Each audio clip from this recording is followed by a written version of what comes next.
is for my name's Bill Highland. I'm the District 5180 speech chairperson, and this video is a practice speech contest that we're running today, and we're walking through. We've got several instructional exhibits that we're using to refer to. I hope everybody has them that are out there, but I'll try to describe them as we go along if you don't. First of all, before we do anything else, I would like to run a poll and see what kind of computers you are working on, because depending on what you're working on, the directions will be slightly different. So here we go with our poll, and I'm just going to send it out. And if you can just answer the questions. Yep, the first one. Windows desktop. Okay. Do you have a method input cloud-based spreadsheet? I don't know. We are going to use the split window, and I'll show you that one. Use a split window here. Is that all that you're asking? Okay.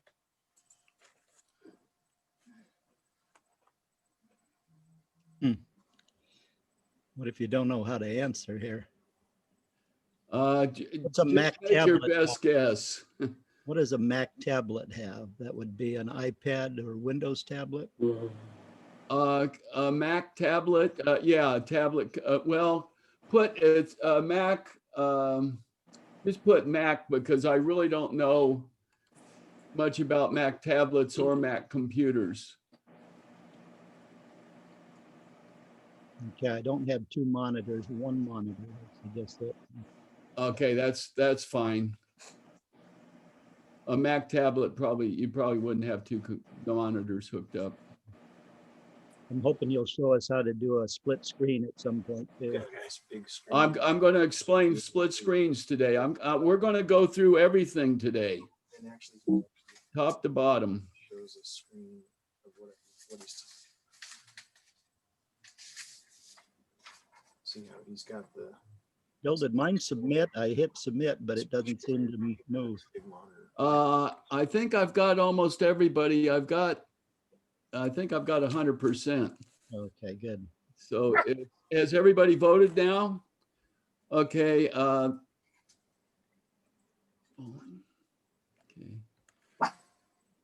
Let me, I think when I share the results, okay, those are the results. Let me go over each of them and why I asked these specific questions. Number one, I'm instructing on a Windows computer. I happen to have two monitors, but I'm going to play as if I don't. The advantage of two monitors is you can be running two programs, one on one monitor and one on the other. And that's really, my son, when he first hooked me up with two monitors, I go, what do I need two monitors for crying out loud? Well, let me tell you, once you have them, you'll never go back. Because like I said, you can be running two programs. You don't even have to deal with a split screen at all. And you have room for the full screen to be shown all the time instead of a half screen. The other thing is you can have a word processing or an email on one screen and copy from another document straight over to the original screen. It's really pretty cool, and you really get spoiled fast. I see we've got somebody with two monitors running here, and all of this is anonymous, by the way. Now, the person with the iPad, we've got two people running iPads today. If you can't figure out how to run your iPad, we might have you wait a little bit after the meeting finishes, and I'll give you a lesson on exactly how an iPad works with you can't split your screen on an iPad, but the home button allows you to turn one program off and run another one, and then bring them both, flip-flop between them. You don't have them separated like you do on an IBM computer. And I'll talk, if we have enough time, I'll try to point out how you enter a score on the iPad and erase it, and also how the bottom of the iPad disappears on you while you're entering the scores. So you can't jump from Judge A, Judge B, Judge C. At any rate, I'll touch on that a little more when we actually get into it. I believe an Windows iPad and a Windows tablet computer, that's what I was talking about. And the tablet computer, I have not used a tablet computer ever. So I truthfully don't know. So when we talk about something, it may be slightly different on your tablet computer. You can ask me, but I might not know because, for example, the other day we were doing a lesson and they had a question mark where we have like a triangle thing on an IBM computer, and it's a question mark on the Mac computer. So everything's just slightly different if you have a Mac. Okay. So one of the questions I wanted to ask is whether you would be able to do a split screen. And so some of you have probably already done split screen. Once you learn that, it's really simple to do, and you get kind of addicted to that too. And although an ideal thing to do is to have a separate computer like an iPad and running it at the same time as you're watching the speech contest. So anyway, that's what's going on there. So I'm going to, has everybody seen the results? I think we're in pretty good shape. We've got just Judy, you're the only one with the Mac. Was there 2 people as I recall? Anyway, we'll go ahead and work off of that.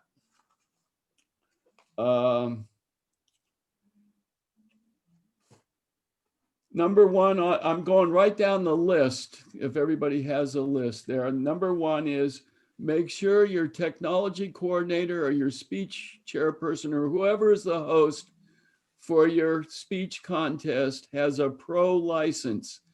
If the person doesn't have a pro license, you will not be able to go over 40 minutes without restarting the meeting and everybody having to log back in. So the pro license. Now, when you go to sign up for that, you go to zoom.us, sign in, or just type in zoom.us and you'll get there. And it says join for free. Click on the join for free. And when you do that, it will give you a list of things you can join, and they give you the yearly rate. You don't want to click on, you want to click on the yearly rate, but when you click on the yearly rate, it gives you a monthly rate if you prefer, but it doesn't give you that at the beginning. It says $149 a year, but if you click on that to go to join Zoom, they give you a monthly rate that they hide until you get into it, which is $14.99 a month. So for example, if your contest is March 3rd, you could always join March 1st and then quit March 28th and pay $14.99 to run your speech contest and go over 40 minutes. The only difference between pro and basic member, basic is the free membership, are just a few things. One of them is allowing you to have a meeting over 40 minutes. The other one is the feature I showed you just a little while ago and trying to determine what kind of computer everybody was working on. That's called polling. And I use it quite a bit. When you have a group of people like we've got tonight, it's tough to figure out things without using a poll, because you got to go person by person and hold your hand up or do something to figure things out. We're going to learn another way to do that in just a little while too. Another little feature, and Dean, and I don't know if some of the other rest of Elliot might have been around. I disappeared one day because my computer shot up and said unstable Wi-Fi. And the next thing I know, I'm gone. Nobody missed me. And I logged back on and everything was fine. But you know, during the speech contest, if you're the host, you don't really want to disappear. But if you do, don't panic, because you can log right back on and people probably didn't even miss you that you were gone. but you would really prefer not to have unstable internet. And I discovered through that experience by reading quite a bit. I always Google whenever I have a problem. I assume everybody else in the world has a problem too. And on Google, I just Googled unstable internet and it gave you all these hints about how to deal with unstable internet. One of the things was the minute it says unstable internet is block out your video. Your video takes a big amount of your bandwidth. So if you block it and let the internet stabilize and then bring it back on a couple of minutes later, like I said, people won't even know you're gone. And all that they'll show is like, well, Suzanne Kennedy's down here and she has her internet blacked out or blocked out. And so all it says is her name or her picture. And it allows it to settle down a little. The other thing you can do that we did a lesson on is unplug your modem and your router like in the morning before your contest. Leave it unplugged at least for 5 minutes. And what it does, your modem and your router both have what's called volatile memory in them, and they make temporary files as you're doing a presentation on Zoom or whatever. And they make these temporary files that fill up. And that was what I believe was causing my unstable internet, because I never, it's called doing a soft restart. When you unplug it and leave it for several minutes, probably about 5, I just unplug it and then go eat dinner or something, come back a few minutes later. You want to plug your modem in first, let it start up, then plug your router in. If your router goes looking for your modem, you can get into a mess there too.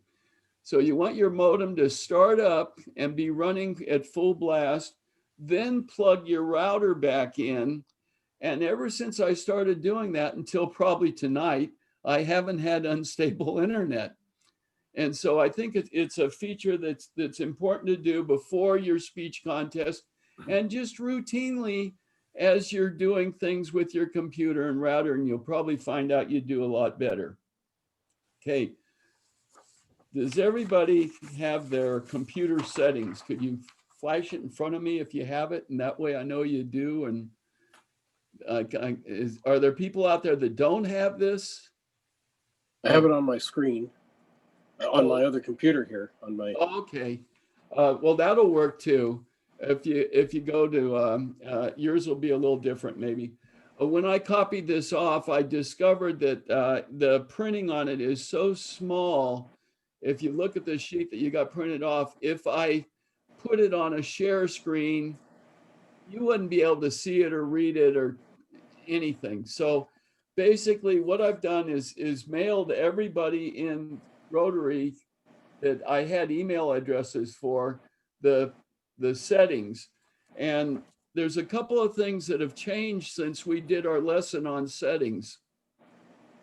One of them is Zoom has changed their security process. So right now, if you schedule a meeting, you have to have a password in it, and you also have to have a waiting room. And so what happens and I discovered if you run a waiting room and you're running a speech contest, people have a tendency to leave the meeting and then want to come back, and you're sitting there going crazy, letting them in, it's just like a ping pong ball going all the time.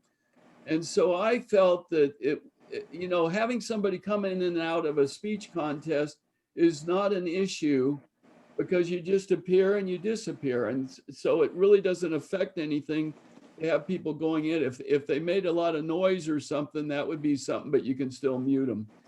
Anyway, what you have to do is like I did today, I came on the meeting about 10 minutes early, and you go to the security icon, which if you're the host, you have a security icon, you click on it, and it says enable waiting room right up at the top of it. And you unclick it. That way, people just like you did today, you just come right into the meeting. when we learned the settings originally, you could turn the waiting room off in the settings. And I forgot to mention, to get to settings, you log into zoom.us/meeting on your address bar of your computer, and just hit that, and you'll go to the, well, first you'll go to where you have to log in. When you log into Zoom, you have to remember your username and password.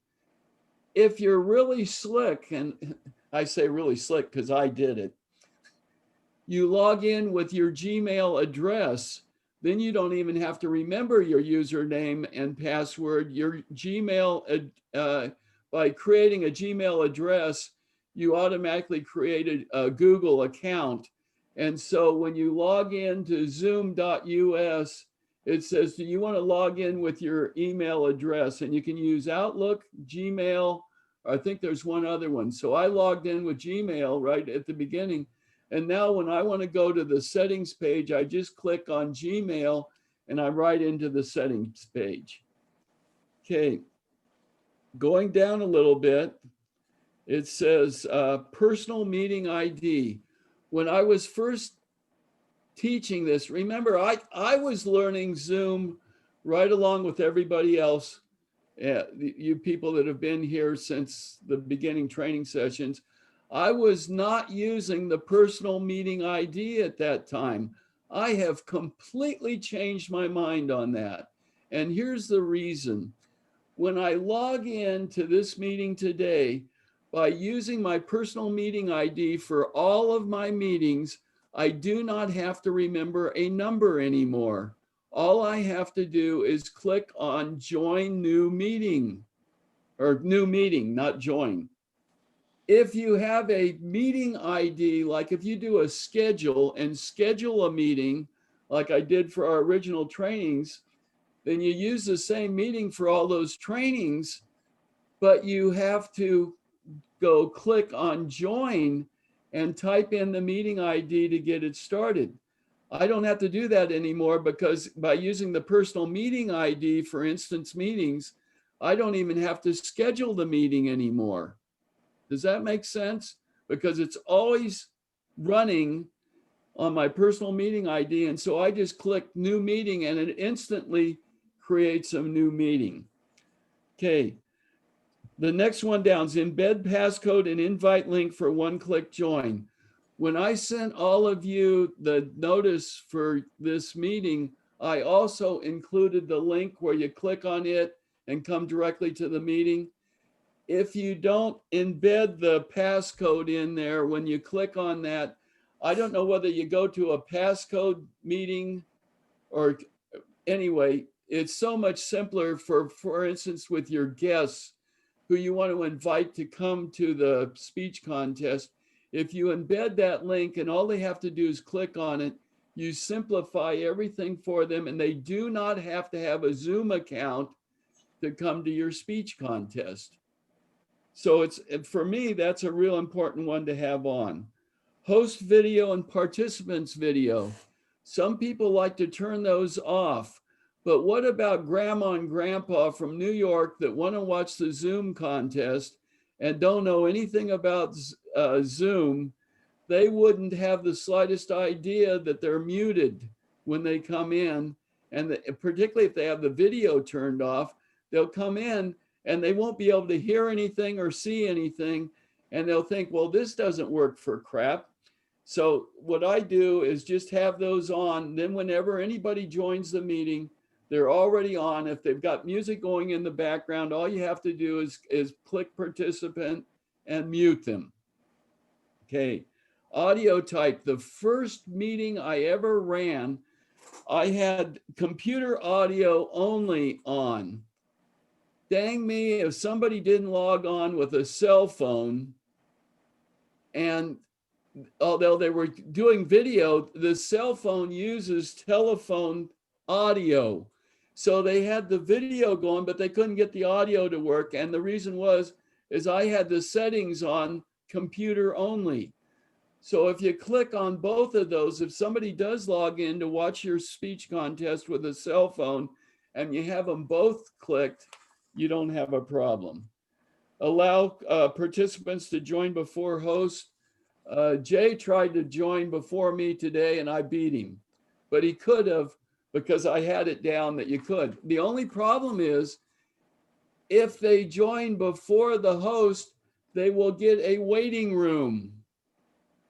And they're just looking at the host will be here soon.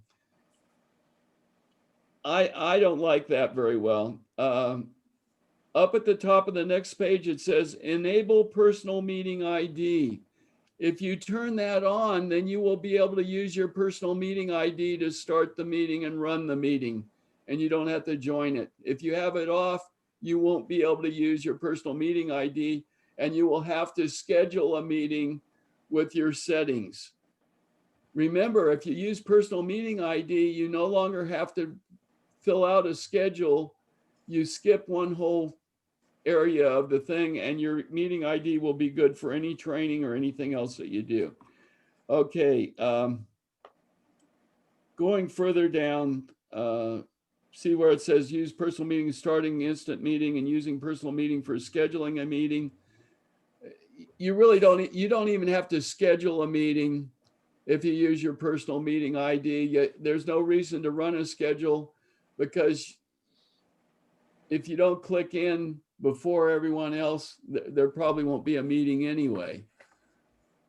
Okay, going down chat. I'm going to go over some things that I think you should go over with your audience when you when you do your welcoming speech.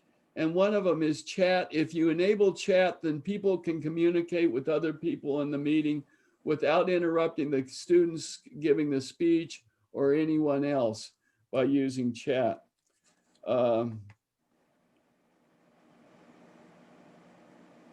Let's see, sound notification when somebody joins or leaves the meeting.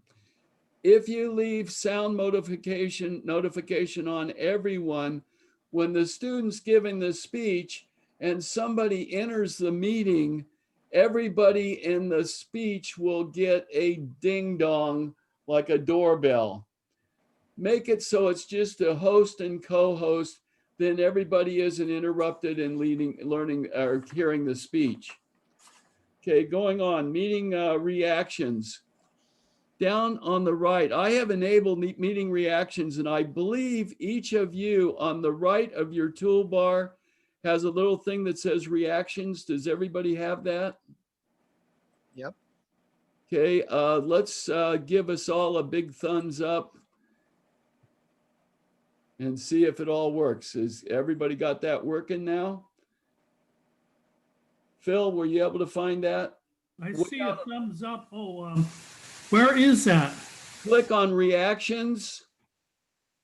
Okay. Click on the right of your toolbar. Have you got your toolbar up and running?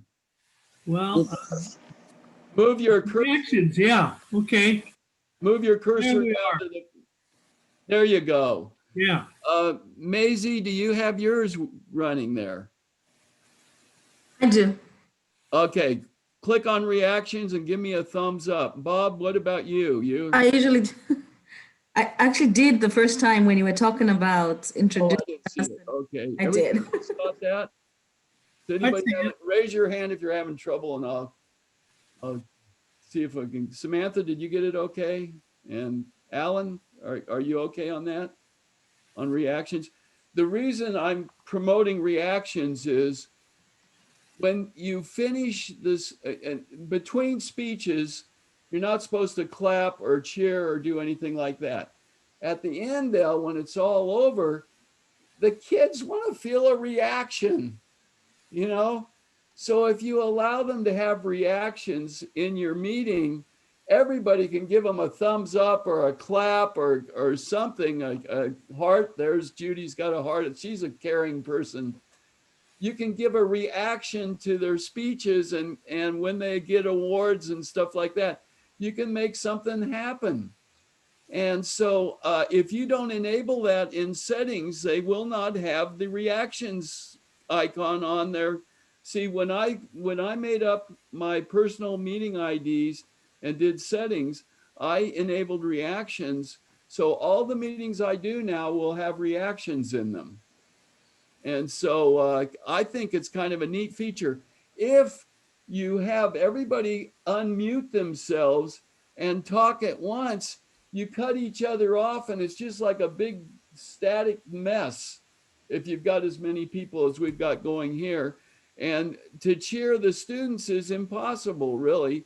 All it does is come through as the whole computer system's breaking down if everyone's off of mute. Allow participants to rename themselves. Did I enable that for you guys today so that I would be able to do something in a few minutes here? If I wouldn't have put that on there, you wouldn't be able to rename yourself and I wouldn't be able to send you the emails that I'm hoping to do in just a few minutes. The next one is the most important one, the breakout room one. Your default switch for breakout rooms is off. So when you have a brand new Zoom account or have never used your Zoom account before, you will not even know that breakout rooms exist. So you have to go into settings and turn them on to get breakout rooms. Now remember, we're going to use breakout rooms for the judges to go to discuss the scores and determine who's first, second, and third, and input their scores if they didn't do it while they were doing the judging. And they can't do it in front of the whole audience. You know, that they're not going to want to do it in front of the whole audience. So you have to send them to a breakout room. And in the breakout room, nobody will be able to hear them or talk to them or anything. So that's how that works. Okay. Oh, show a join from your browser link. You need to have that turned on so that when the person clicks on the browser link, that it will go through. If you have that turned off, the only way they can get into your meeting is with a meeting ID and password. So make sure you have that turned on. Any questions on settings or how you get to them? zoom.us/meeting. Then you go down you'll get a column of things you can do when you go to meeting, and you can go down to setting. I have tried to do zoom.us/setting and it doesn't work.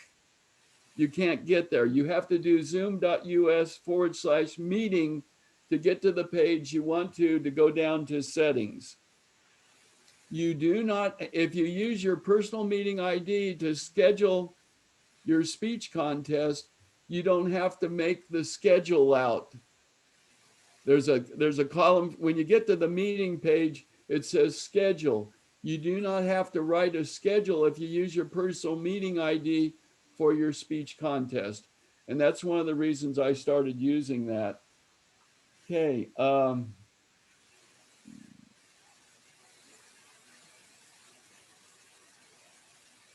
Oh, wait a minute. I'm looking at the wrong page here. No wonder I can't figure out where I'm at. I want to, okay, we just got over doing settings. Now I'm going to do, and I would like you guys to do this with me at the same time. And we're going to start out next to participants. You see a little up arrow. Now, I'm not sure on the iPad it's the same, or the Mac. It might be different. You see your participants icon? I have a little up arrow. Okay, click on the up arrow. Do you see the word invite? Yep. Okay, everybody see that? Okay, Yes. click on invite.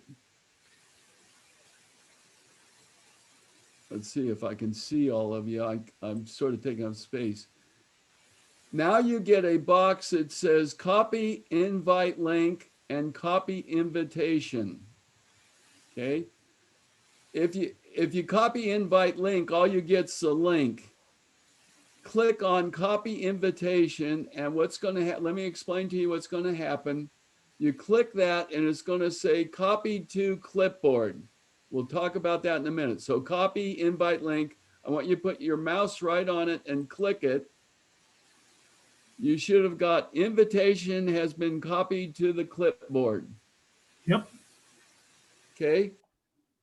Does everybody know what a clipboard is? Now you can click the X on the side of the box and close it down.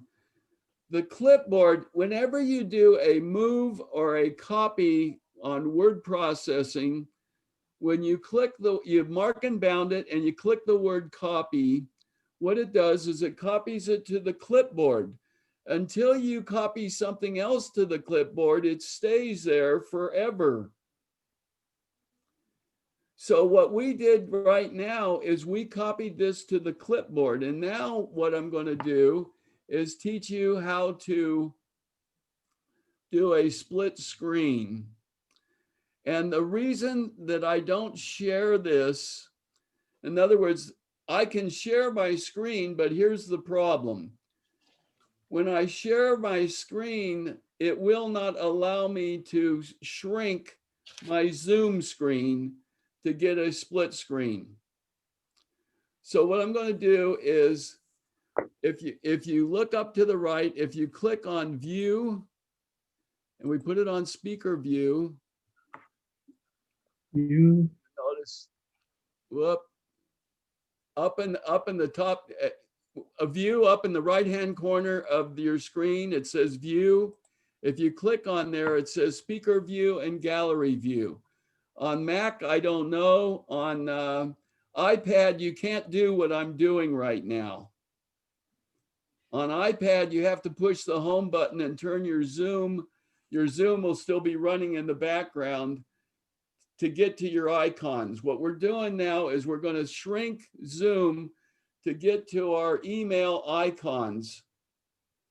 Okay, so now when you go to speaker view, up in the right-hand corner, do you see an X and two squares on top of each other and a line? Is everybody looking there? Up on the upper right-hand corner, X and two squares on top of each other and a line. Everybody got that? I don't see that. Okay, are you on an IBM Windows computer? Windows. Okay, Sure. are you on speaker view? Okay. Speaker. Yeah, Okay, and go that's- up and click on, there's a little thing called view up in the upper right-hand corner. Yeah, Click on it, okay. click on speaker view. I did. Now I'm on speaker view. Okay, I see myself. okay, that's good.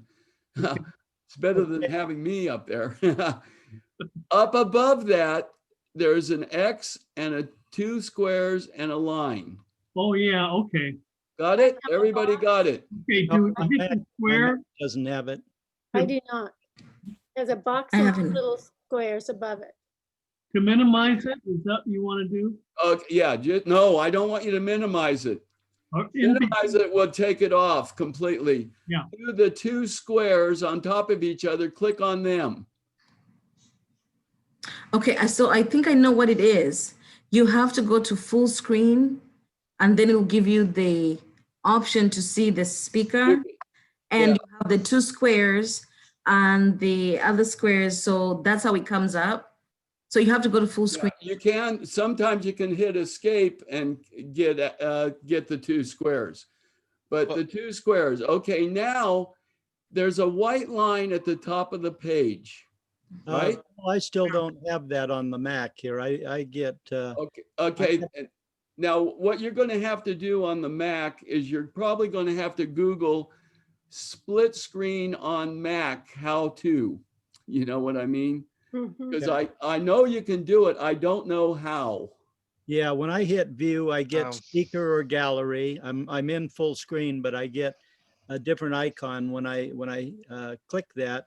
I get Now, the there might be two arrows up in the corner. If you click those pointing towards each other, that will also shrink it. Hey, Ralph. yeah. Hey, do you have a the buttons in the top right corner or top left corner, is there like a little green double arrow? What in the top left corner of the Top of the left, I Zoom have a window? little, what looks like a green shield with a check in it, and then the red recording button. Right. On the other side, I have view, and when I hit view, I get speaker or gallery. I'm in full screen, so I else get exit full screen. Okay. And if I click on speaker, I get a, on the top of all the pictures of you guys, I get a bar, a gray bar, I get a rectangular gray square, and then I get two blue bars on top of each other. So on that gray bar on the top left-hand corner, does it show any little buttons up there? Well, the gray bar says hide thumbnail video. The gray box says show active speaker video, and the double blue bars say show thumbnail video. I was having a similar problem and I hit escape and went out, and then I hit full screen again and I got what they're talking about. Okay, so escape and then hit view. Oops, Oh, I see. Okay, so little bar. full Mhm. screen. Oh, I think you can share his screen. Hey, Ralph, can you share your screen? You Is should, there- Yeah, down below here. yeah, like next to the chat, there's a share screen button. Yeah, I just did that. So let's see if we might be able to look and see, and we might be able to help you if you share your screen. Yeah, I just did. I got Phil. Let me, Just talk. oh, here, share. Allow Zoom to share your screen. Yeah.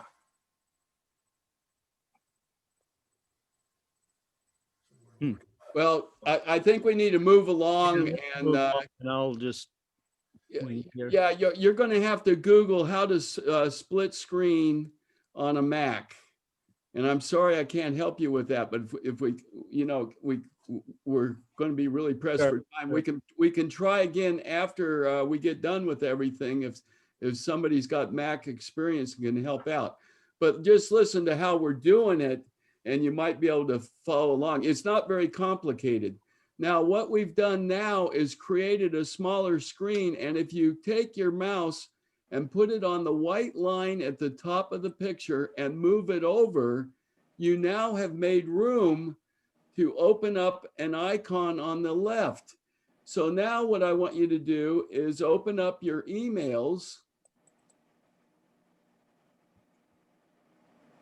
Okay, so click on your emails. Email. Yeah, whatever email icon you have on the left, just click on it, the one that you normally use. Does everybody have icons there for their emails?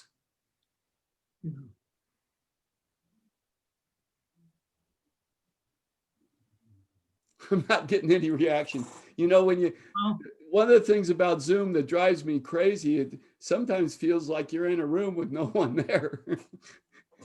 Has everybody got their emails up? Yes. No, Yeah. You don't, Dean? no. Well, have you split your screen now? Well, I got it down to a small one, but I can't make the big one smaller. I went up to the double box and I hit it. No, okay, and then you just take your mouse and grab hold of the top of the picture and move it to the right. Okay, Are your icons visible now? right. Okay, click on your email icon. And it should only take up half the page, but if it doesn't, you can grab it and move it too, just by grabbing it at the top of the screen.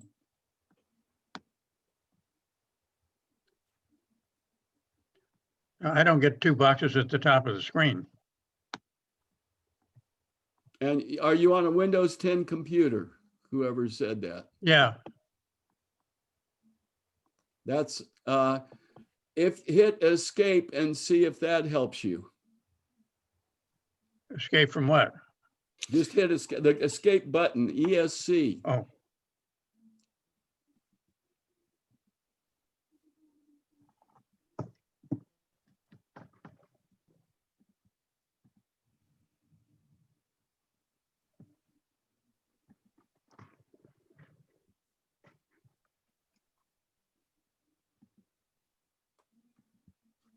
Got it? Who was having the trouble? Is that you, Phil, or? It was that was Alan. me. Oh, I'm pretty much completely out of here. I don't know how to get back in. So just want to say hi to Phil and Dean. Hi, Rob. Hello. Hi. Class of 2000, 2001, Phil, and the best Right. veterinarian around. I'm probably going to have to leave because I'm way out of everything now. I don't know. oh, well, hang on a little bit longer if you can, because we're going to be doing some more fun stuff. Well, I think we have to back kind of, into the Zoom. So for some reason, I'm out of the Zoom here and I can't figure my way back in here. well, what you can do is just log out and come back in. I'll do that. That will Okay. save you a lot of grief. I shall do probably. that. Yeah, just log out and come back in. You still got the ID or the link. So, are you on a link, by the way? Logged out. You know, I was just thinking, if you logged in on a link, you may not be able to do some of this stuff because a link does not give you full capability for manipulating the Zoom screens. And it gives you a warning. It says when you make a link, it says it may not, in settings, it says it may not allow you full access to features of Zoom. So that could be a problem. If you logged in on a link, that may limit you a little. Anyway, let's move along. And if you go up to your left, you should have a compose button somewhere. Got that? Okay, click on compose Where is that? on your email. Did you already Oh, click on your okay. email icon? Compose, yeah, okay. Okay, click on compose and you can move that window over too by grabbing it at the top. You can move it around. You can expand it or just use Yeah, it. you can the way make it is. bigger or smaller. Or Yeah, you can make it bigger or smaller, but be careful because if you expand it, it will probably take over the entire screen. Okay, mine has 2 arrows on it, and I know if I hit those 2 arrows, it'll probably take over the entire screen. Then you'll have to shrink it back down. Okay, have you got a email compose box there? Yeah. Everybody? Right click in the email compose box and click paste. Just right click in the box somewhere. In the box, in where you're going to write your email, right click and click paste. And see back, refresh, save to, print. I don't see paste. Control V will do the same thing, I think. What? Control V is in Victor. Well, Yes. yeah, that will paste whatever, yeah. Right, do that then. Okay, I'll put it down here. Control. Oh, I want to put it in the 2 slot. Yeah, no, you don't want to put it in the 2 slot. You want to put it in where you're going to write your email. Okay. The 2 slot is who you're mailing it to. Okay, I've got a link there now. You what? I've got a link there. Okay, you probably didn't, when you did your invite and you copied it, you should have a whole list of things, including the link. No. Just go down below the subject line where you're going to write your email and hit Control V again. Go down. Where are Right you going to here. write your message? Okay, I'm gonna go Control V again. Yes. You get another link. Same thing. Okay, when you made your clipboard up, you must have hit the link box instead of the copy invite. Okay, Does that make sense? yeah, What happened was you clicked the wrong box and you only ended up with the link. Doesn't matter. Next time you practice it tomorrow, go to participant, hit the up arrow. You're going to get the invite, click invite. When it opens up, copy invite, don't copy link. okay. When you copied the link, that's all you got was the link. And that was what was on your clipboard. Now what you can do is go up and see where it says one tap mobile. Click right next to it. Now there's two. Mobile? No, you won't have that. All you've got's invite. You're out of it for a little while here. Okay, You screwed up right at the beginning. Now you got to take the penalty. You just have to sit there and smile. Okay. Like me, I screwed up first. Okay, you can't screw up. We are a perfect organization, and if you screw up, you're done for, man. Oh, man. Okay. And by the way, we're going to practice something else in a little while. So now you know you have to be perfect. You can't just guess. Okay, now there's two ways to mark and bound. You can either click and start dragging, okay? Or you can click at one and hold your shift key down and click at the bottom of the thing and then hit delete. Is everybody with me? You need to do a mark and bound from one top mobile down clear to the bottom. You want to get rid of that. You just want to get rid of all that junk because it's in the way. So Okay, you're left with 4 lines. yeah. Okay. Now, I'm going to shortcut you here and not give you full instruction. And it's basically because all of your computers are going to be different. If you mark and bound the link, you probably will find a V8 somewhere on your page. I don't see it on my page right now, and it's because I've got this all shrunk up. But if you mark and bound it and then hit the link, that will create a link out of that so that you can right click it and send it to someone. I think I can right click it. Okay. If you mark and bound it, right click it, and then mine says go to HTTPS, basically the link. And if you click on that, that will take you to the Zoom meeting we're in right now. But you don't want to click that because you're then going to be running a Zoom meeting on top of a Zoom meeting, and that screws you up. But when you're at home working on this, you can do that, and you mark and bound it, right click it, and it says go to HTTPS, click on that, and that will take you right into this Zoom meeting that you don't have running then. Does that make sense? In other words, you send yourself an email to practice with this in it.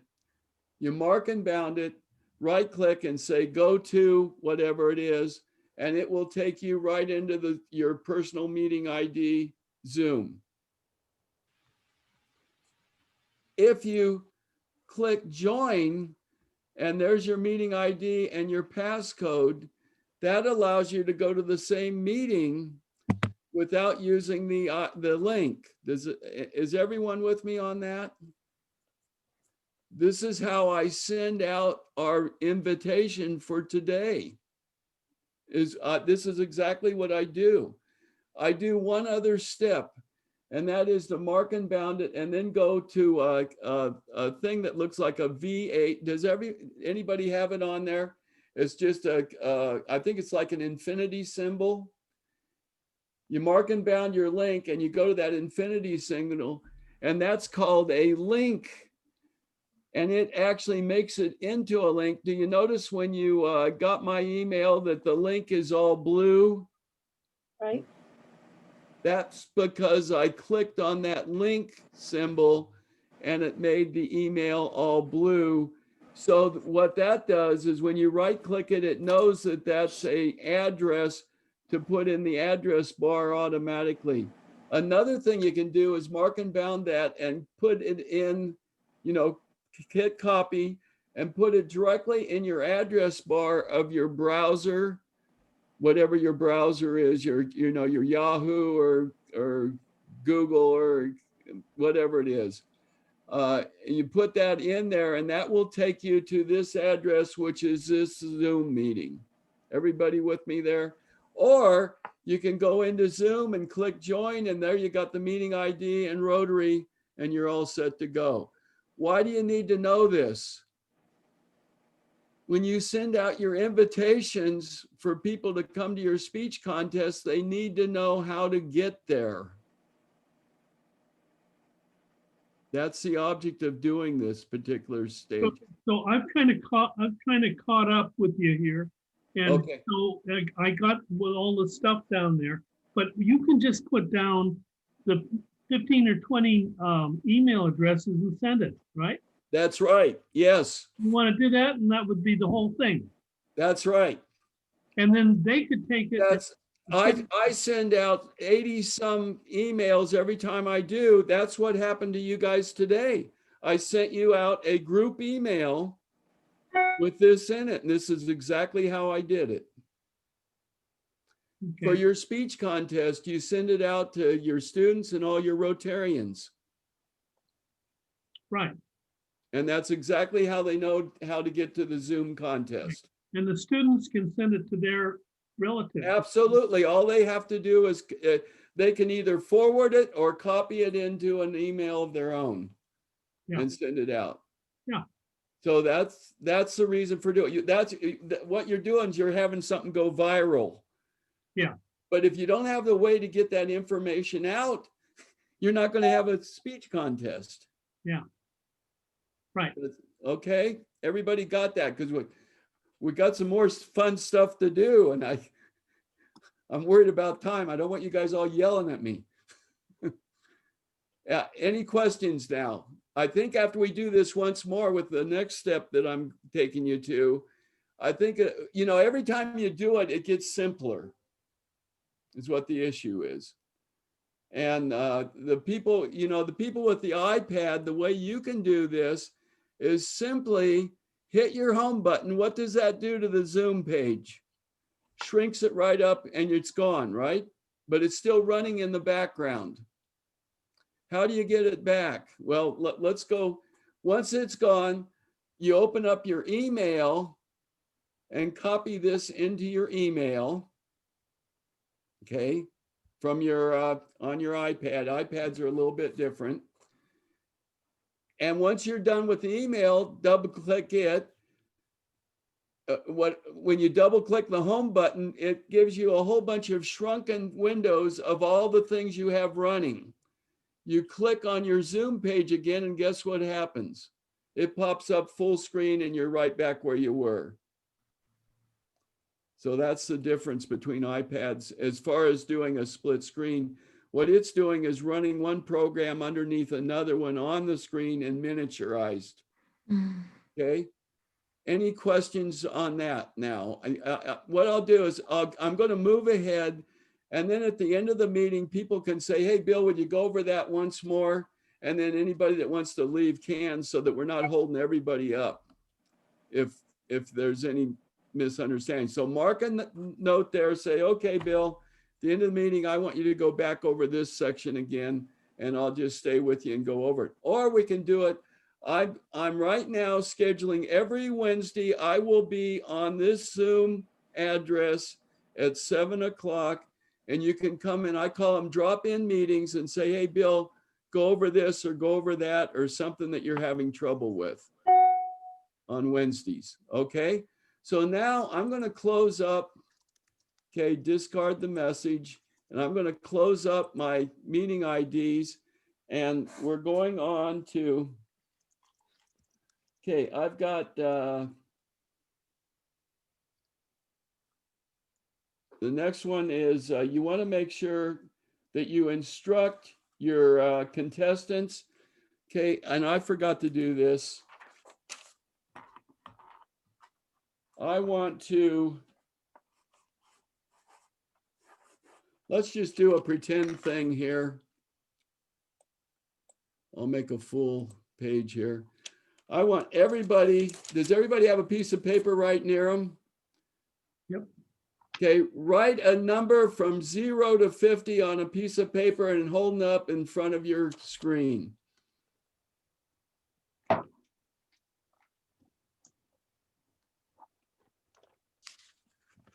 Okay. Can you see that? Look at your screen and make sure I can read it. Okay, somebody's got 20 there and so on and so forth. It's kind of tough to see, but if you have 5 students or whatever, now my number, check this out. You probably can't even read it. Okay, my number is 40, and whoever has Judy's got 44. Anybody? She would be contestant number 1. You understand how I'm doing it? Closest to the big number. Closest to whatever number I choose. I got 47. I was trying to trick Dean because I gave away my secret last week. My secret is if you say choose a number between 1 and 50, and then you put down 0, do they order themselves? Like if somebody puts down number 10 and the next guy puts 15 and the next one puts 16, that's 1, 2, and 3 automatically. But I was trying to catch Dean because he knows I do that. What if you get 2 people with the same? They can't have the same number. So then they have to choose a different number, both of them. This But, one, like, I had a 47, so I was a lot bigger than everything. No, the closest one to the number you have to say. Okay, so once you do that, now since Judy's number 1, I can go up and rename her now. And I'm not going to do it, but I think Bob's number 1. okay, well, you're going to be number 1 because Okay. I cheat. Sorry, Bob. I have a question for you, Bill. Okay, now I have just renamed. Yeah, go ahead. Can the host do the renaming, or does the individual have to? Either way you want to do it, Elliot, because frankly, the host can rename anybody. And as you can see, Judy's now contestant 1, whether she likes it or not. And now, why do you want to do that? Number 1, you want to have this before the meeting. Either the day before, you have a little meeting with the students and talk about speech techniques. And number 1, having the meeting before that makes you ensure that they've got good sound and good picture and they're able to go. Because if they have a problem with their equipment, you want to know about it before the meeting, not during the meeting. The other thing is the way they rename themselves is when they log in. Remember when you logged in at the bottom of the page, you typed in the meeting ID. What was right underneath that? Nobody remembers. 4 months before I noticed this, your name is right below the meeting ID. Just check it out next time you log in. You go and you say join meeting, and there it says meeting ID, and right below it is your name. Click in your name and either erase it, type in contestant 1, Judge Doug Yoakum, or whatever it is, speech chair Dean Hendricks. You want that information in there before the meeting. You want your school speech officials' names in there, because what we're going to do is we're going to make a breakout room in just a minute, and you want to be able to identify who goes in that breakout room right away without looking at names or anything else. So if they have Judge Doug Yoakum, okay, all the judges go in the breakout room. So you just go down and find the judges and ship them to the breakout room, which we'll show in just a minute. Do the contestants need to be renamed before they come into the speech contest? Yes. Because they cannot be identified once they're in. So now what I'm going to do is take Judy and rename her again, if I can. For some reason, I'm having trouble. Okay, I don't seem to be able to rename you right now when you're on full screen, Judy. Oh, I'm So so what I'm going to do is go to participant. Remember, if something doesn't work, there's always two ways to do it. So right now, what I've done is I click participants and I go up there and I see more and I click more. And down there, sure enough, it says rename. And now I'm going to make it Judy. Click OK. And guess what? Judy can't trick me into not correcting her name. So there you are. I went to click on her when she's on full screen and I wasn't able to right click and change her name.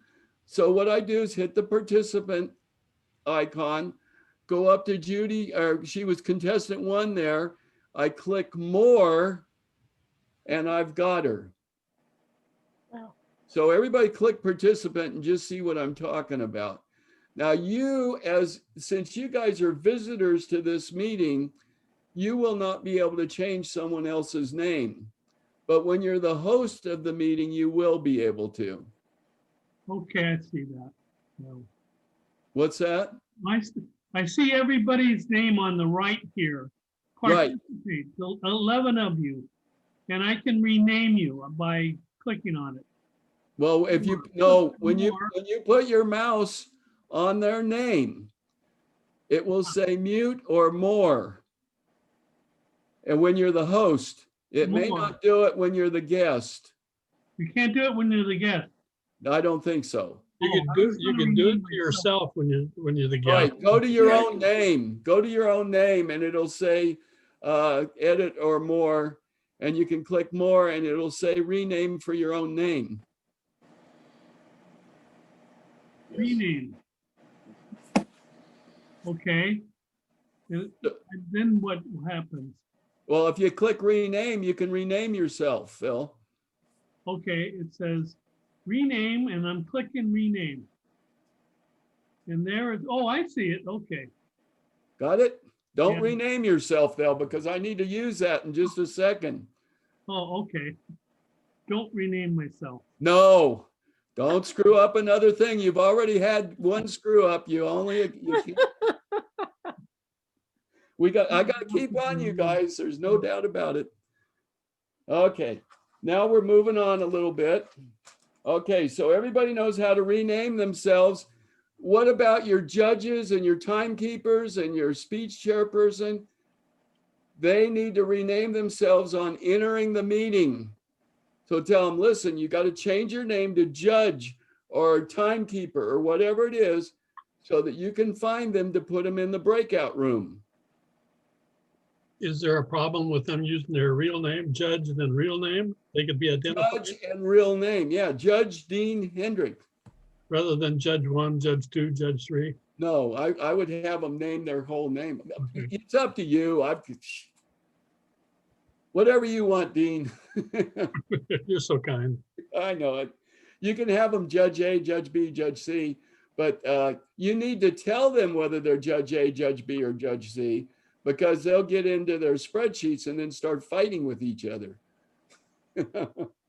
I know the guys in your Rotary Club.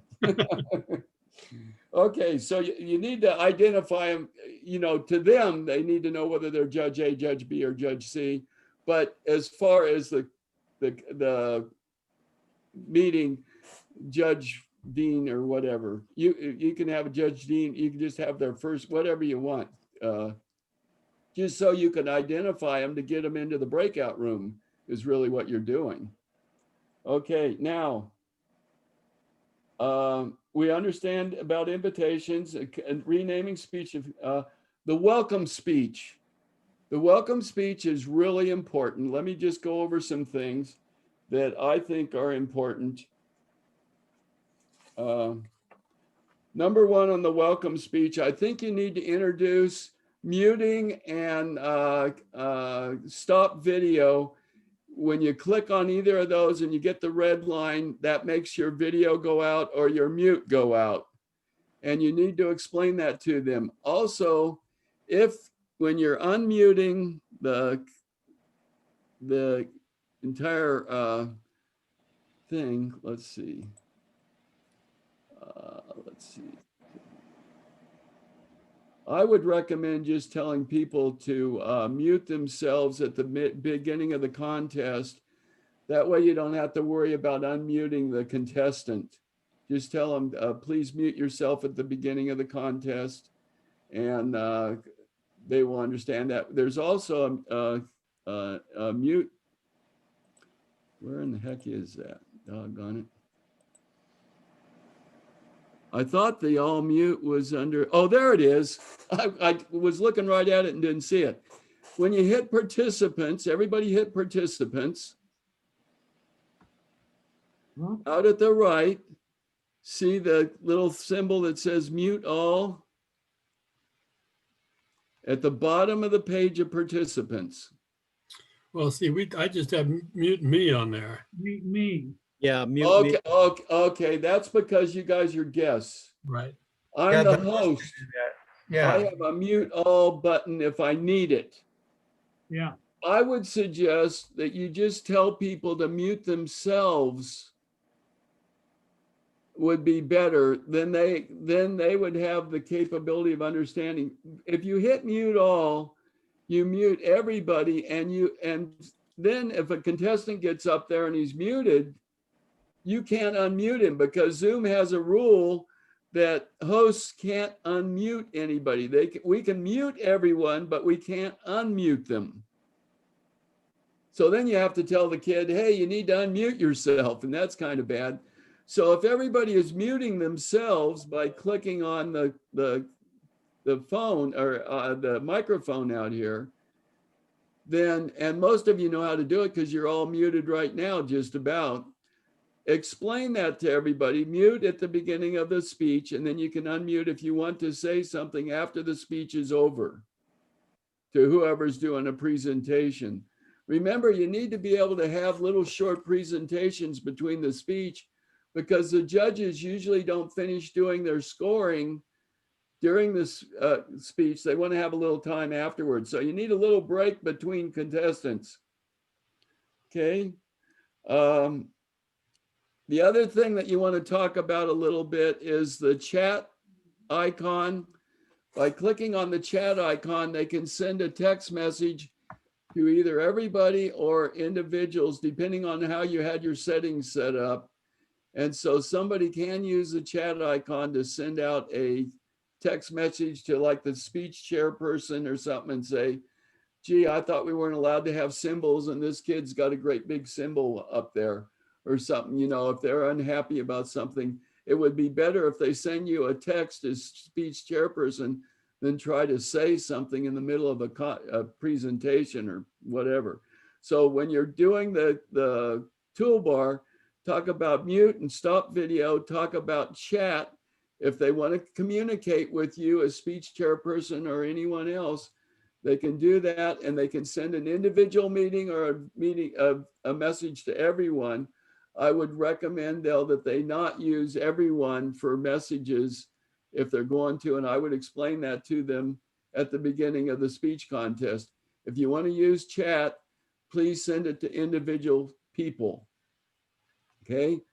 Then I would also explain reactions.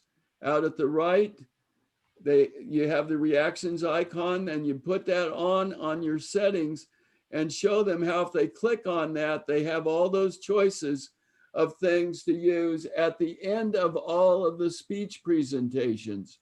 Then they can use those to say, wow, clap or thumbs up or whatever.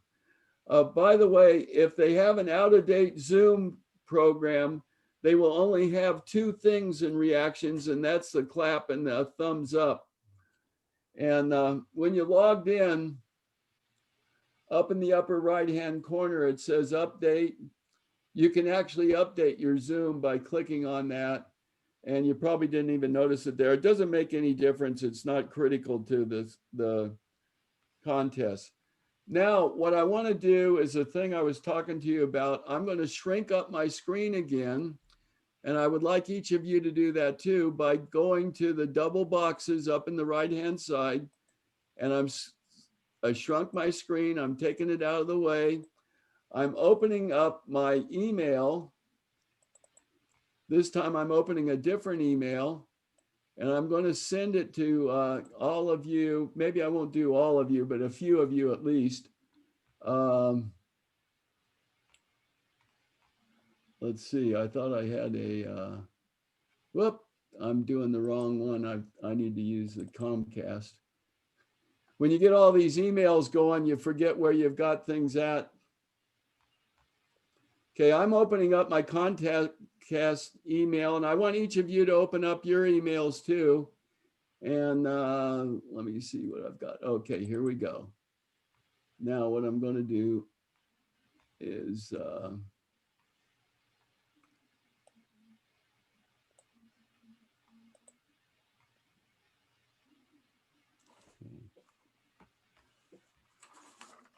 see, I've got a bunch of you with, oh shoot.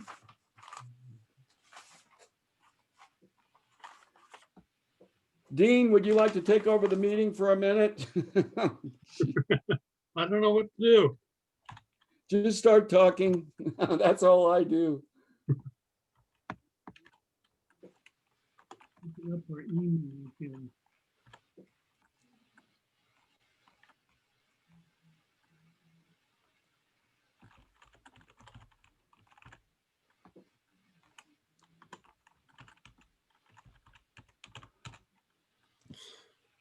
What do you have to put between addresses? Do you need a semicolon? I can't even remember. Does anybody know? Just Yeah, semicolon. your Mine's a comma, comma. semicolon. I'm not sure. What was that? Yeah, semicolon. Mine, Either a comma or a semicolon. Anna,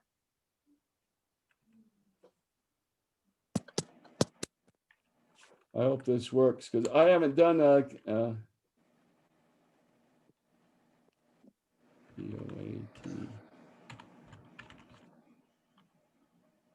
Okay, before I do all these, I'm just going to send 3 and see if it works. Did 3 people get, yep, it worked, I guess. Some of you should have got, the people that I wrote down their emails for should have got it. Okay. Let's see, Judy. Foot. Let's see. I can't see everybody. It's here. I don't think so. Did you send one to me? This is Dean. Yeah. Can't we just put some Not yet. comments? Yoakum. Let's see. Phil. Trying to, haven't got to my email yet. No, I haven't sent it yet. Okay. Some of you. Are you just sending us the spreadsheet, Bill? What's that? Are you just sending us the spreadsheet? Is that what you're having us open? Yes. I've already got it open, but if anybody else has that email, they can open that one too. And It doesn't help. It makes it worse, actually. I already have mine open, my spreadsheet up. let's We're see. way ahead of you, Bill. Wait a minute. Okay, wait a minute. Judge Maisie, I don't have you. Nick, I've got you, I know for sure. Nick Broad. I did send you my email in the private chat. I sent, Oh, okay. Let's see. Doug, I think I've already got you. Samantha. Whoop, I don't think I have you. Nope. Samantha, I don't have you, I don't think. Judge Maisie, okay. All right, that's all I've got right now. It won't matter because I don't think.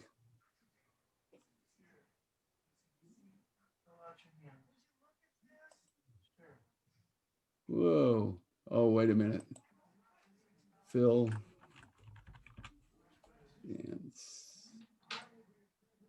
And I'm having a problem getting in my email. okay. Well, what I'm going to do is just run with the people that have their emails open, and then the other people can wait until later. Yeah. What I want to check right away, did a whole bunch of you get emails now? Yes, I Okay. got emails. One Judge, thing I can do on the Mac is I have email on one side and you guys opened on the other, so. So you did a split screen. Oh, no, I have two files up and I just shrunk them so I can see both of them. Well, that's how you do it. It's pretty, yeah. You just split the screen. That's exactly how I did it. Okay, You did it. but I don't have a split screen with two Zoom things. No, you don't want two Zoom. You want one Zoom and you want one of your email or whatever else you're doing. You're running two files at once. And, oh, it looks great. Does that make sense? Okay, now Right. open, I said I wasn't okay. oh shoot, I closed my account before I opened my own email. Okay, is everybody getting their spreadsheet open? That's what I'm worried about. What? If you right click on the spreadsheet and say open link in new window, it should open a spreadsheet. If you right click, is everybody with me? Okay. Yes. Did you send me the spreadsheet? Because I didn't get it. Jay, I might not have. Okay, that's I fine. sent jboatwright@gmail.com and it didn't get there. No, Well, hang on. no, we'll get it later. Go ahead and take care of everybody else. Okay. Don't spend your time.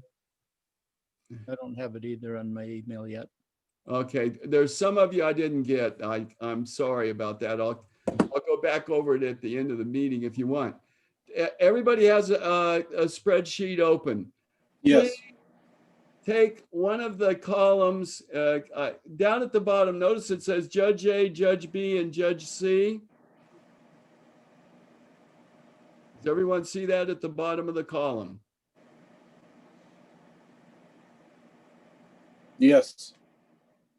Okay. And Mark, okay, you know what? This would speed things up for me. If all of you hit the word participants, hit the icon participants. Can you see that on the right-hand side where your Zoom screen is?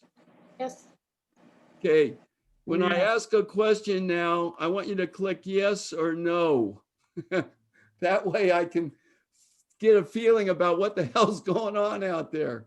So if you have your spreadsheet running, please click yes. Where? I don't know. Participants. You Chat. got to click the participants icon and then click yes if you've got a spreadsheet running. No, I don't. I see close, expand, pop out. Participants. Yeah, and then I see chat. When you click on the icon participants, you don't get a list of all the participants in the room, or yes, Get all the participants, but I don't see a yes or no. down at the bottom. Mute me or invite. type message here.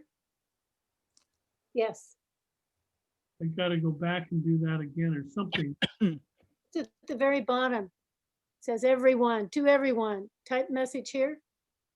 At the very No, bottom. you're on your email. Oh, nope. Under participants. Yeah, I want you to click on the bottom of your Zoom screen. It says participants. Yes, Okay, Click now I on see that everything. icon. Okay, I see it. Now I see the participants. Click on it. When I hit on the icon, I went over to participants and looking for yes or no, but it's right on that. Bill, icon. Bill, are you talking about reactions? There's a yes thing on the reactions. Yeah. No, I'm not talking about reaction. Okay. Okay. Participants, then you see everybody. So You see everyone, and down at the bottom, you don't have a yes or a no? I thought. Have it on reactions, but not participants. Really? You have a yes or a no on reactions? Yeah. Yes. Judge, Judy, food. Yes. Okay, click yes on there. If you've got on the reactions, click yes or Yes. no if you've got a spreadsheet running, because yours is different than mine then. Reaction is a green circle with a check in it. And you clicked it? Yep, doesn't last very long. Oh, I see. It's showing up on your page. Yeah. And I can't see that because I got my screen split. On mine now, Judge Maisie and Elliot, I've got you both clicked as no. And so you are getting a yes and no on your participant screen, right? No, Correct. so Back off. first of all, I'm totally lost. I'm not doing the split screen because I missed that part. But I'm in my email, but I didn't know which document to pull. Because I have a couple of documents that were attached in your email. So what's the title of the spreadsheet that we're pulling? It's called practice number 2. Okay, thank you. It says practice number 2. So click on Okay. that one. Now, everybody at the bottom, you got Judge A, Judge B, Judge C. Pick out one of those judges and just fill out a couple of columns of scores between 1 and 10 on contestant 1, 2, and 3 on whatever page you're on. And you can see if somebody else is on your same page because they'll have a little gray. If they're on a cell, it'll go gray. So you can even see if someone else is using your spreadsheet. Somebody is. Okay. So just put some scores there and you're going to see how this works. It's slick as a whistle. And for all of you who are having trouble, what I'll do is after the meeting's over, I'll do a spreadsheet and share the screen so that you can see it. Yeah, I don't have anything to type with. You're on the iPad, Doug? Yeah. Okay, down at the bottom of the iPad, there's a thing called, when you click on the cell, so put your thumb on or finger on a cell and click it. Yeah. Down at the bottom, it says FX, and then there's a blank line there. Type a number in that, go down and click it there with your finger where it says FX. That means function of X. So click it in the blank there and you should get a keyboard screen on your iPad. Oh, damn. Got it? Haven't found it yet. Okay. I see FX in my upper left-hand corner. Okay, yours is a little, Spreadsheet. remember every iPad's different. Up in the upper left-hand corner, put your finger on that blank screen. Now your keyboard should pop up.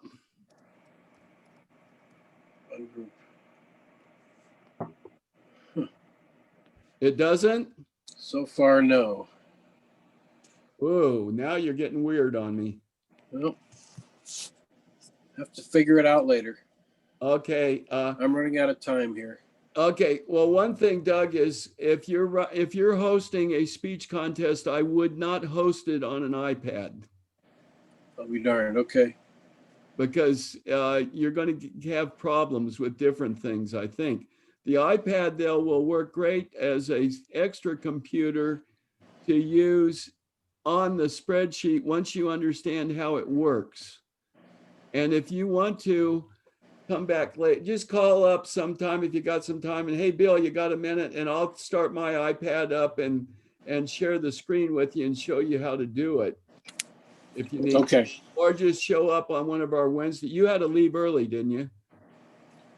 A couple times, yeah. No, I mean tonight. Somebody had to leave early. I forgot who said that. Or if you can hang on until later tonight, I can share my iPad screen with you and show you how it works. And Yeah, well, your iPad may be acting up on you. I know if my finger gets cold or something, sometimes the dang thing doesn't work very well on touch.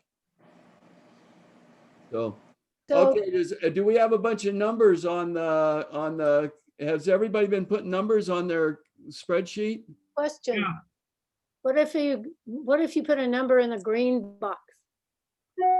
Just erase it. It doesn't hurt anything. The blue ones are the only ones you need to be concerned about. Okay, You want to stay away from any blue one with your delete key. Now, I did protect all the blue screens so that you supposedly can't change them, but I can't check it because, see, I am the guy that created the spreadsheet, so I can go in there and change a protected screen because I'm the guy that created it. But supposedly they're protected against anybody that's a guest editor from erasing them. Does that make sense? uh-huh. But I don't trust anything. So that's why I made them blue and keep emphasizing do not erase a blue column line. Because for instance, totals for Judge C is a formula underneath that 0. Question here. If you've got these as a judge, and I will be a judge in our contest, if you're filling this out while you're listening to someone and all of us, and you're not sure as you're listening of what numbers to put in there, and you want to change them within the actual entry box. All you have to do is click on it, hit delete or backspace and retype a number that you want to change it to. So as a judge, I can do that. I don't have to wait for you. Absolutely. Okay. Yes. All right. As Yes. long as That was it's my white, question. as long as it's white. Yeah, as long as it's Blue, white. no. Do not erase anything that's blue. Do not delete in the blue lines because every blue line has a formula under it. And if you delete the letter there, it will also delete the formula. Everybody good on that? Okay, have we got a bunch of numbers on these sheets yet? Yes, Okay, now we don't have very many numbers, but we got a few, I guess. Click on timekeepers and tellers. Say, Bill, I don't have a spreadsheet, so. Okay, I'll have to share the screen at the end of the time, or is that Doug that was just talking, or who? No, it's Elliot. Elliot. Okay, shoot. I'm sorry, Elliot. Maybe I didn't get everybody's name down on the when I made out the emails. I was trying to get them out, and I sent you a practice spreadsheet, Dale. I know that. Have you looked at it yet or not? Or I haven't seen it. I was looking for it. oh, it was in. I've sent a couple of emails with them in. But we'll come back to it in a little while. Okay. All right, well, we could talk about it later because I'm fairly confident about how to use the Zoom. Plus, I have our Rotary meetings. He's going to be running my speech contest. Oh, great. Okay. Does everybody out there on Timekeeper now? yes. Yes. Yeah. Okay. Can all of you see that the scores were automatically scored? We've got contestant 1 and contestants 2 on total for Judge A, and their total points are 20 and 27. If you had a tiebreaker, apparently you guys didn't put scores for any tiebreaker scores. So they came up 0 and 0. And if you put in a, okay, 2, notice as I put something in the timekeeper score, I put a 2 there and I'll put a 4 over here. Notice that it doesn't subtract from the score until you move off of the cell. Ah. Mm-hmm. Okay. So there you are. Is that pretty slick? Any of you that have once run speech contests in the past, how long does it take the tellers to add everything up, subtract the scores? Half an hour. This is done when you finish the speeches. If the judges split their screens and listen to them as they input their scores, you're done when the speeches are done. The teller has just about a 0 job. Yep. Yeah.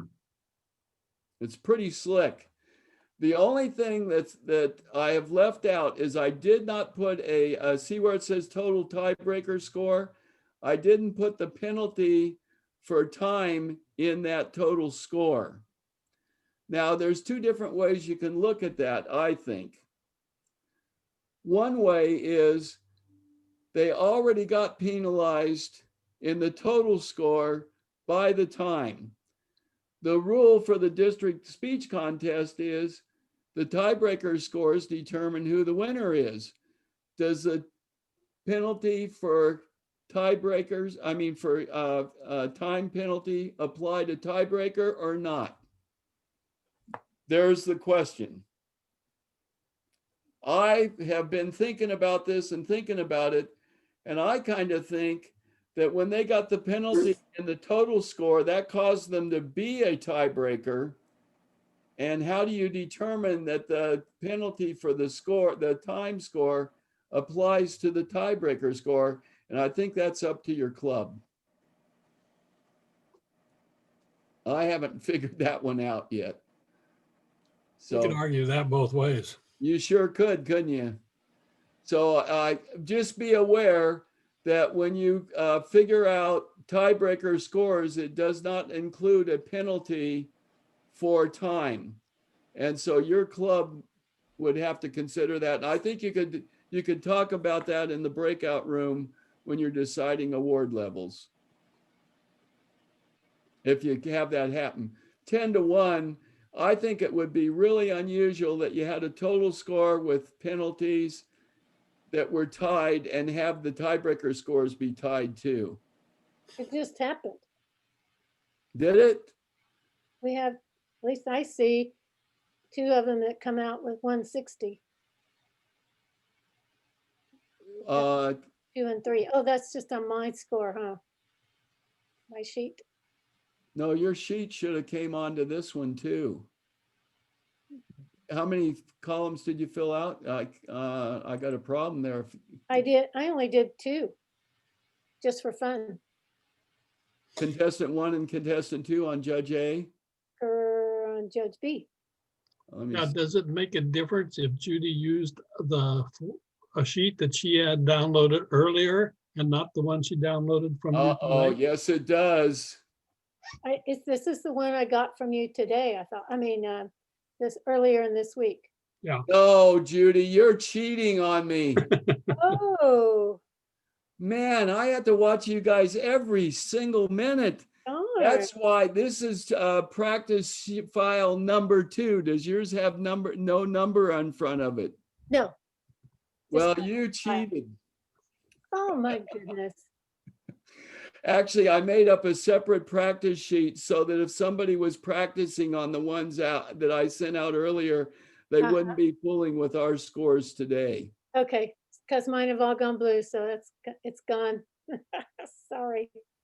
So yeah, if you erased them up there, I see you. No, it's all blue, so there can't be erased. Yeah. So anyway, Well- somebody's adding scores right now. It says, Me, oh, okay. Oh, did you get on? yeah. Yeah. While you were talking, I was figuring things out. Oh, man, you're just a little slow here and there. That's all. Yeah, that's all. Okay. So yeah, you're on right now, and you can actually see what someone else's scores are that they're doing as they go along. So I can see right now that you're on clarity of ideas on contestant 1. Yeah, contestant 1. Yep, you're it. So by the way, how many of you, let me Oh, there it is. Oh, I see.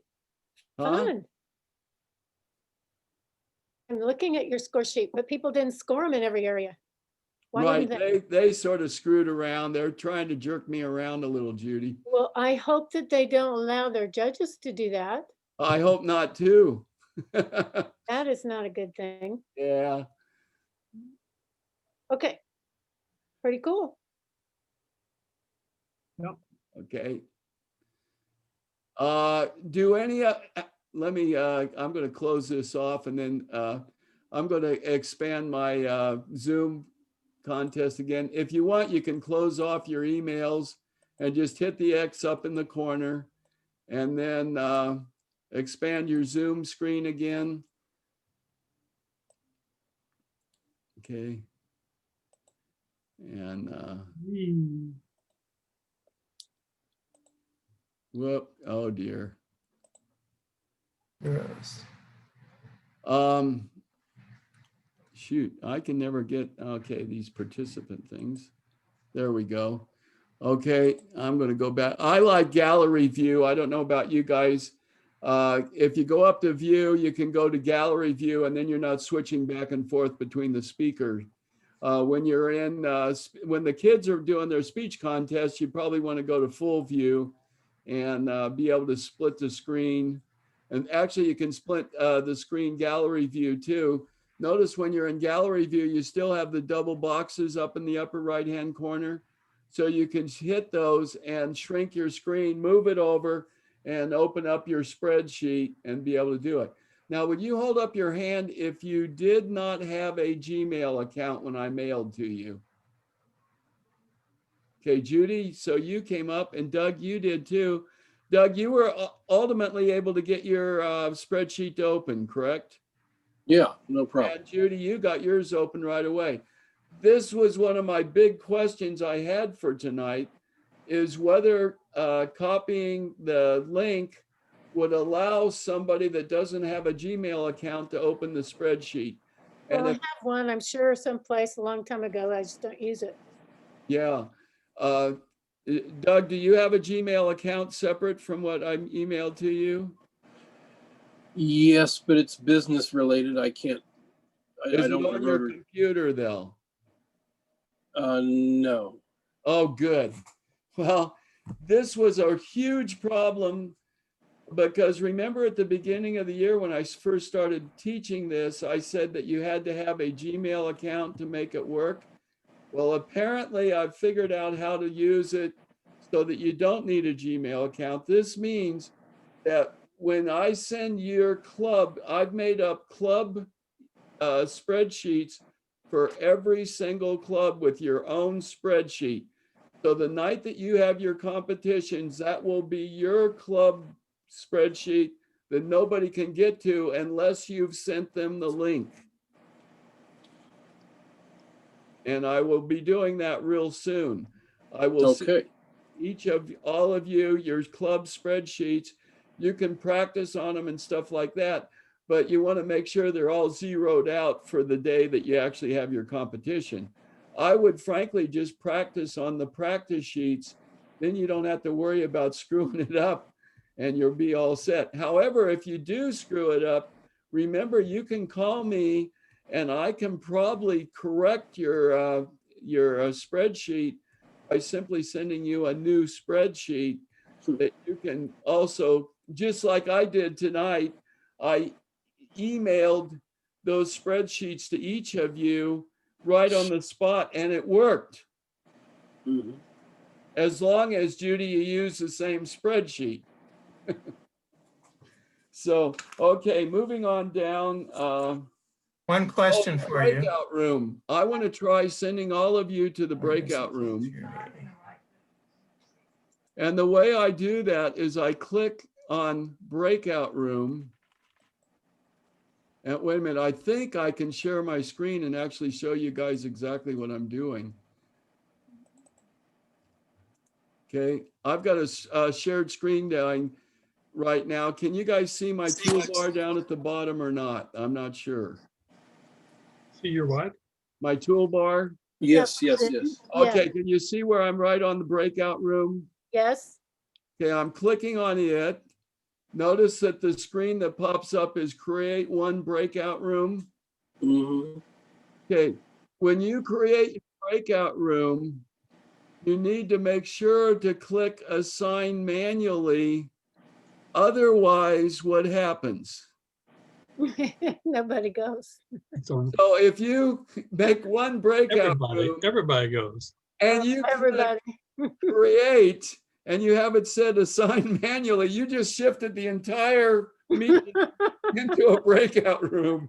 And the only person that's left in the general meeting is you. Yeah. Oh, it's a good way of So, rid of the meeting, right? watch how this works, because I want you to experience the breakout room experience. I'm going to create the breakout room and say assign automatically. Since there's only one breakout room, what happens to you guys? We'll all go.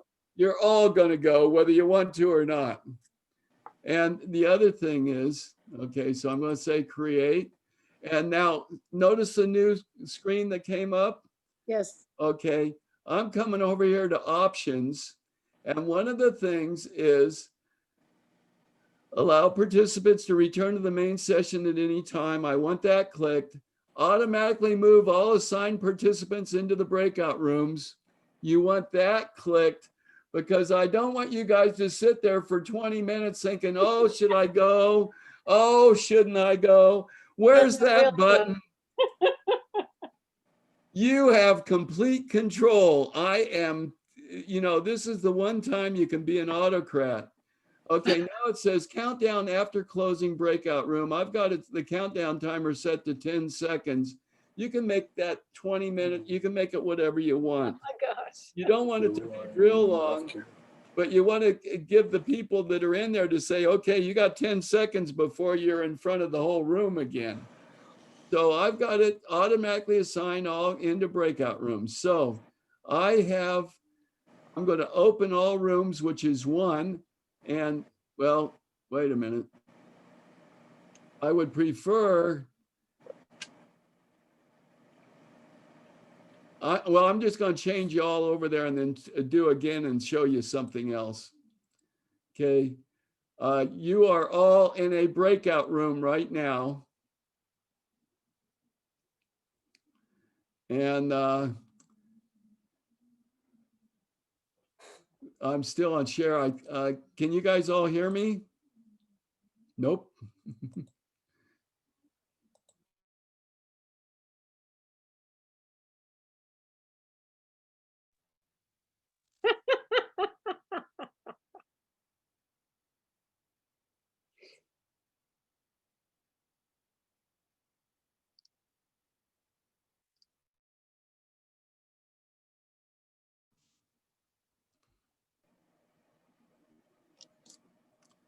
Okay, everybody coming back? We've got 3 of us. That's why you have to say this is okay. So now what I have to do to get the rest of those crazies in here. I've got 5. Okay, okay, we're almost there. See, this takes a 20-minute session to get all you guys back.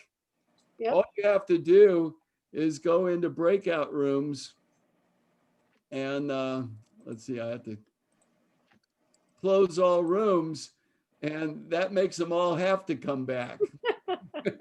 Yeah, I'm lucky I don't have to worry about this because our Zoom person will do this when we do You that. hope.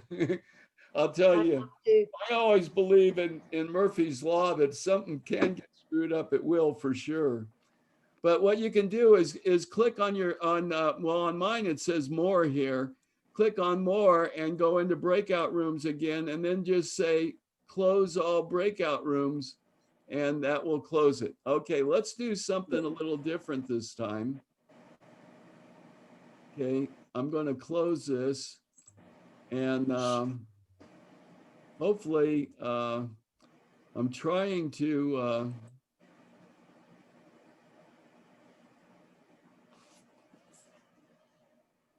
let's see if I can get this to. So will you start your meeting with your students in a breakout room? No. What? Okay, what I'm going to do, can you guys still see the little box here? I can't.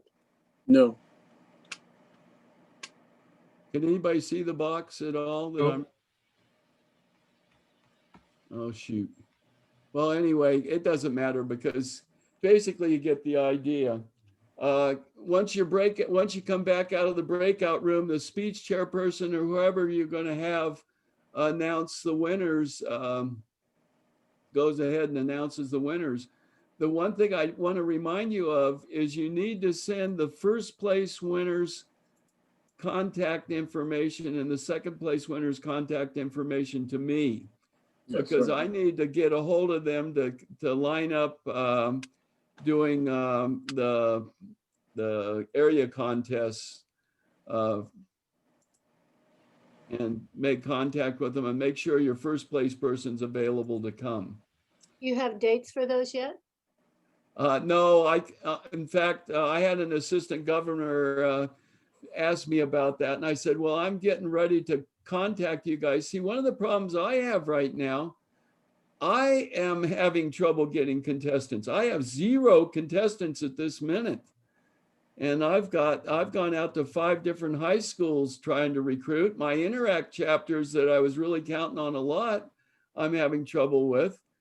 And so I don't know that we're going to have 4 area contests. We may have 1 area contest. I truthfully don't know. I don't even know. Yeah, I tell all my friends I know, here I'm the district speech coordinator. I can't even get a contest going myself. The problem is students that actually are competing in other competitions don't want to commit if they don't know the dates ahead of time. So it makes it hard for them too. Yeah, I mean, well, I don't even have to tell them the date ahead of time. I haven't even got that far. Wow.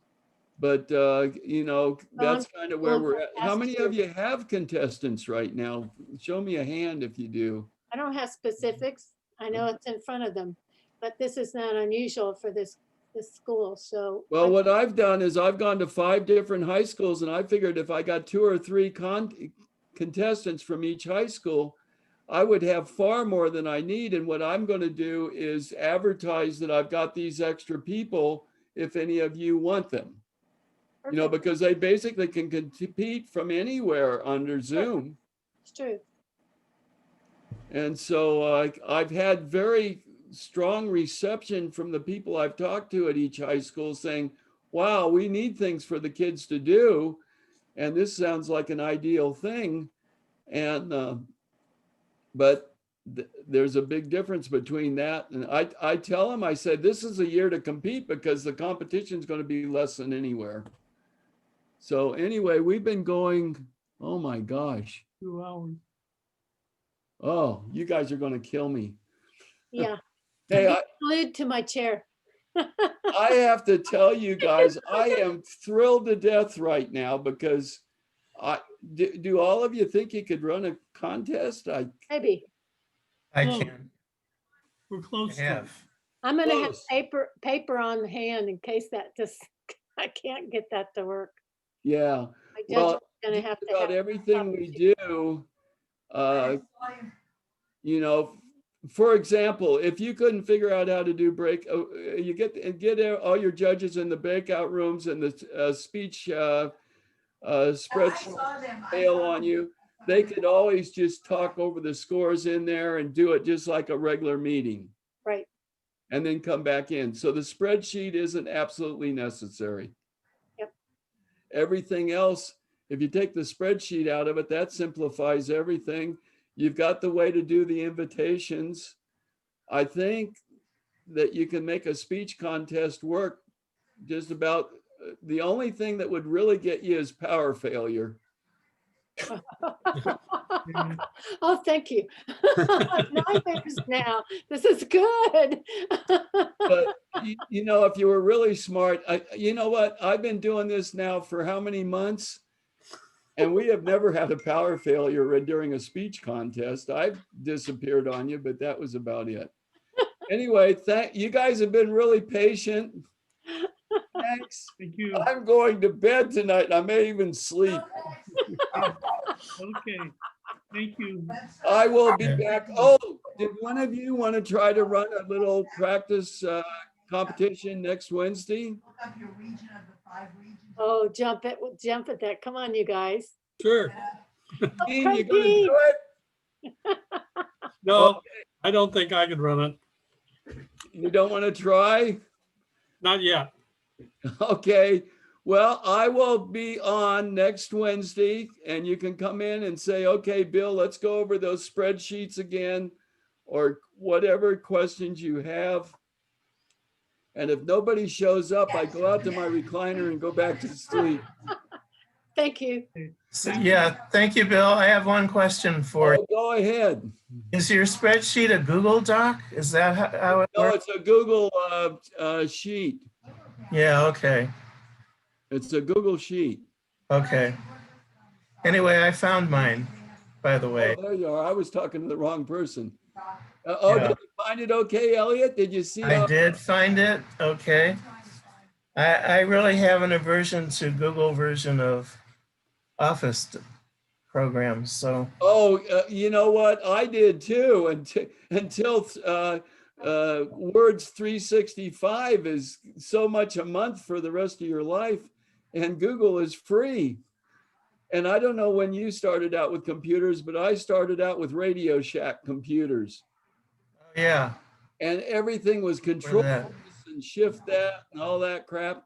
Well, when I went to Google Docs, it was a step down from Word for Windows. It is, but it's free. And you know what? I have figured out how to do every single thing that I do on Word for Windows on Google Docs. And the storage on the cloud is free. I've got I got that Sheets program figured out. That's the only reason I've stuck with it. And I figured the other thing is RILA kids, I do counseling at RILA, and I write letters of recommendation for the kids and stuff like that. And they were always sending me Google Docs stuff. And I had a hell of a time working with it until I learned Google. And now that I've got it down, I've sort of Yeah, I guess once you get used to working with something, it's not as Well, difficult. Word for Windows is frankly a much more sophisticated, easier to use program. It really is. But Well, actually, I'm treasurer for the Elk Grove Western Festival, and I keep track of our finances on a spreadsheet. yeah, We have like all different areas, and I have them all totaled and whatever. So when I give my treasurer's report, it's just a summary of all the totals from the separate sheets. So, that's kind of what I'm used well, to. that's exactly what I did with this. The Google Docs spreadsheet. It's actually, but like you say, it's not nearly as easy to use as like Excel and some of the others. And I'm not an expert on spreadsheets, but Google definitely makes you work a little harder. Yeah. So anyway, I hope Okay, it worked thank out you. for you today. And I'll be on every Wednesday, or just call. All right, thank you. See you later. Yeah.